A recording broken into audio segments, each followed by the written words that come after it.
Hello, my name is Alex and welcome to Tech Corner hosted by Nude Computer Guys. Today I'm going to walk you through how to use text replacement tool in iOS. So to get started, what you're going to want to do is go ahead and go to your settings.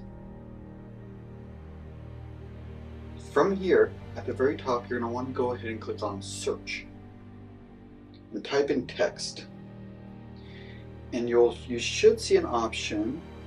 If you don't see it right away, you can type in replacement, but otherwise you can click on the little replacement, which is I guess under general and keyboards if you actually want to step to it. And once you're in here, this is a really great tool if you want to, let's say you have stuff you constantly type out and you're like, I don't want to have to type this out every single time. You can kind of build these automatic sentences or phrases or whatever you want, even paragraphs, that all you have to do is type in a few little key commands and it will automatically populate. So let's do one here. So I'm going to go. So to add a text phrase, you can hit the little plus sign up above next to the search. And so you can type in a phrase. So, good morning. This is a video on how to use text replace on an iOS device.